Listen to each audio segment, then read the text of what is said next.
नमस्कार दोस्तों, नमः शिवाय। जीवन ज्योति चैनल में आप सभी का हार्दिक स्वागत करती हूं। दोस्तों, आज की वीडियो होगी श्री राधा अष्टमी व्रत के विषय में। राधा अष्टमी का पर्व किस दिन मनाया जाएगा, तिथि कब से कब तक है, पूजा का शुभ मुहूर्त क्या होगा और किस प्रकार से हमें श्री राधा अष्टमी का व्रत रखना चाहिए, कैसे पूजा करनी चाहिए और श्री राधा रानी को कौन सा प्रिय भोग प्रसाद हमें अर्पित करना चाहिए, और बहुत सारी जानकारियाँ आपको इस वीडियो में मिलने वाली हैं। तो आप लोग वीडियो में अंत तक बने रहिएगा। चैनल पे पहली बार हैं तो चैनल को सब्सक्राइब कर लीजिएगा। छोटा सा निवेदन है कि मेरा वीडियो अच्छा लग जाए तो इसे लाइक और शेयर किया कीजिए। कमेंट बॉक्स में जय राधा रानी जरूर लिखिएगा। दोस्तों, सबसे पहले मैं बता दूं कि श्री राधा अष्टमी का जो पर्व है वो 11 सितंबर दिन बुधवार को मनाया जाएगा। अष्टमी तिथि प्रारंभ हो जाएगी 10 सितंबर रात्रि में 11:12 पर और यह समाप्त होगी 11 सितंबर की रात्रि 11:46 पर। तो इस प्रकार से उदया तिथि के अनुसार यह व्रत 11 सितंबर को मनाया जाएगा। पूजा करने का शुभ मुहूर्त क्या होगा? इस दिन पूजा का शुभ मुहूर्त है दोपहर 11:03 से लेकर दोपहर 1:37 तक। श्री राधा रानी जी का जन्मोत्सव हमें दोपहर के समय मनाना चाहिए। शास्त्रों के अनुसार श्री राधा रानी जी का जन्म दोपहर 12 बजे हुआ था, इसलिए हमें श्री राधा रानी जी का जन्मोत्सव दोपहर 12 बजे मनाना चाहिए। अब मैं बात करती हूँ कि किस प्रकार से पूजा अर्चना करें, क्या व्रत रखना जरूरी है या नहीं। तो देखिए, कहा जाता है कि कृष्ण जन्माष्टमी का व्रत जो भी भक्तजन रखते हैं उन्हें श्री राधा अष्टमी का व्रत जरूर रखना चाहिए।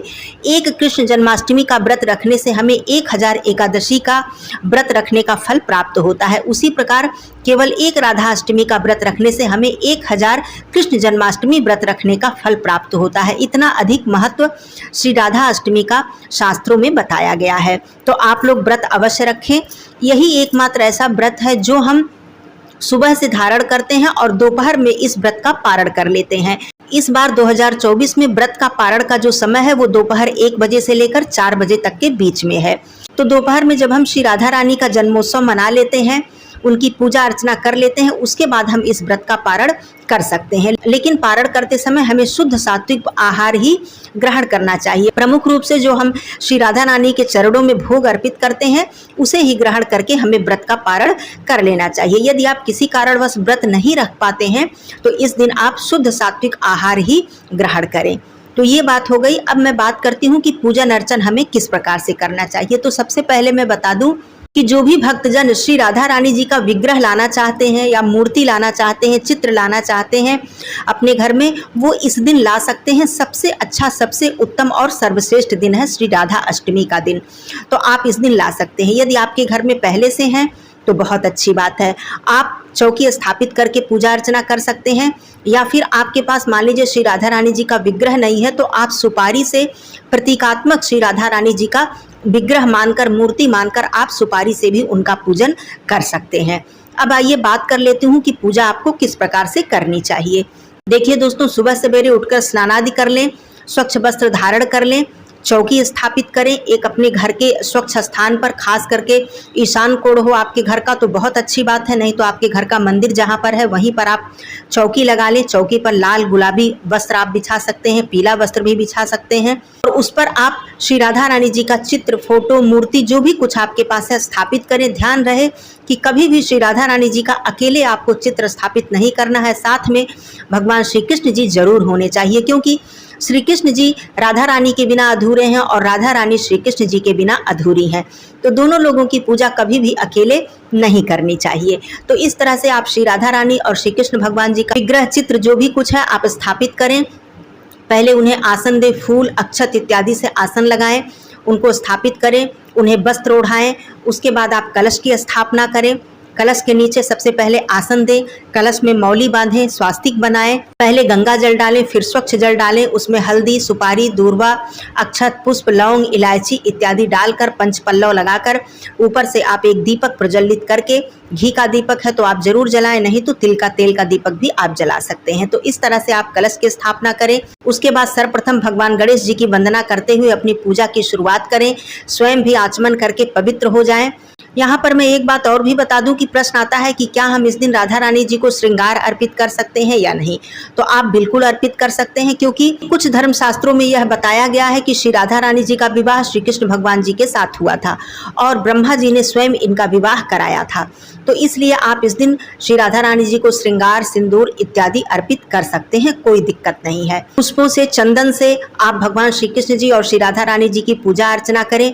अब बात आती है कि राधा अष्टमी के दिन श्री राधा रानी जी का प्रिय भोग क्या है, उन्हें कौन सा भोग हमें अर्पित करना चाहिए। तो सबसे जो प्रिय भोग है श्री राधा रानी जी का, वो अरवी की सब्जी है, दही है, कढ़ी चावल है।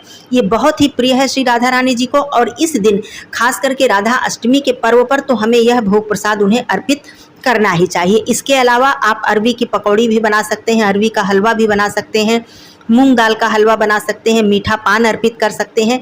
ये सारी चीज़ें श्री राधा रानी जी को अत्यंत ही प्रिय है। दूसरा प्रश्न आता है कि क्या हमें तुलसी पत्र डालना चाहिए श्री राधा रानी जी के भोग में या नहीं। तो देखिए, जो ये प्रमुख भोग मैंने बताया कि ये राधा रानी जी का प्रमुख भोग है, प्रिय भोग है, इसमें तुलसी पत्र आपको अर्पित नहीं करना चाहिए। लेकिन जो भोग हम भगवान श्री कृष्ण जी के समक्ष रखेंगे, फल है, मिष्ठान है, माखन मिश्री है, जो भी कुछ उनका प्रिय भोग प्रसाद है उनके समक्ष रखेंगे, उसमें आप तुलसी पत्र जरूर डालें। यहाँ पर एक बात और भी समझने वाली है कि श्री राधा रानी जी को श्रृंगार के रूप में आप तुलसी पत्र अर्पित कर सकते हैं, लेकिन उनके भोग में तुलसी पत्र आप नहीं डाल सकते हैं। इस दिन तुलसी पत्र तोड़ना भी वर्जित होता है, जिस तरह से कृष्ण जन्माष्टमी पे हमें तुलसी पत्र नहीं तोड़ना चाहिए। तो इस दिन भी आपको तुलसी पत्र नहीं तोड़ना चाहिए। माता तुलसी जी की पूजा अर्चना जरूर करनी चाहिए, धूप दीप करना चाहिए, जल अर्पित करना चाहिए, माता तुलसी जी का श्रृंगार करना चाहिए। तो ये सारी चीज़ें आप इस दिन करें, तुलसी पत्र ना तोड़ें। अब पूजन अर्चन करने के बाद आपको श्री राधा अष्टमी व्रत की कथा का श्रवण करना चाहिए और श्री राधा रानी जी और भगवान श्री कृष्ण जी की आरती करनी चाहिए। आरती करने के बाद जो भी आपने भोग प्रसाद, फल, मिष्ठान इत्यादि अर्पित किया है, इसे ही खाकर आपको अपने व्रत का पारण करना चाहिए। पारण का समय मैंने बता दिया है। इसके बाद आप यह भोग प्रसाद जो आपने खाया है, ग्रहण किया है, इसके बाद आप फिर से लहसुन प्याज वाला या तामसिक कोई भोजन ग्रहण ना करें। मतलब पूरी रात्रि आप तामसिक भोजन ग्रहण ना करें, शुद्ध और सात्विक आहार ही ग्रहण करके आप अपना दिन और रात्रि व्यतीत करें। दोस्तों, श्री राधा अष्टमी व्रत की कथा और श्री राधा रानी जी की महिमा का वर्णन सुनने से हमें मोक्ष की प्राप्ति होती है, हमारी सद्गति हो जाती है, हमें वैकुंठ की प्राप्ति होती है। और कहा जाता है कि हम श्री राधा रानी जी का महिमा का वर्णन जितना ही करेंगे, उनकी पूजा अर्चना करेंगे, भगवान श्री कृष्ण जी उतना ही ज़्यादा प्रसन्न होते हैं। क्योंकि जितना प्रसन्न वो अपनी पूजा से नहीं होते हैं, उतना ज़्यादा, उससे कहीं अधिक ज़्यादा प्रसन्न वो माता तुलसी जी की पूजा, श्री राधा रानी जी की पूजा से प्रसन्न होते हैं। तो आप लोग यह कार्य श्री राधा अष्टमी पर जरूर करें। दोस्तों, भादो मास शुक्ल पक्ष की अष्टमी तिथि से ही 16 दिवसीय श्री महालक्ष्मी जी का व्रत भी आरंभ हो जाता है। इसलिए यह दिन जो है, यह खास तिथि जो है, अत्यंत ही महत्वपूर्ण तिथि मानी जाती है। अब बात करती हूँ कि यदि आप इससे पहले श्री राधा अष्टमी जी का व्रत नहीं रखे हैं, इससे पहले आपने शुरू नहीं किया है, तो बहुत ही अच्छा समय है, आप इसी दिन से श्री राधा अष्टमी जी का व्रत शुरू कर सकते हैं। क्योंकि यह व्रत बहुत ही आसान है। यह व्रत सुबह से दोपहर तक धारण करके आप दोपहर में इस व्रत का पारण कर लेते हैं, कहीं से कोई दिक्कत भी नहीं है और हमें श्री राधा रानी जी की असीम कृपा प्राप्त हो जाती है।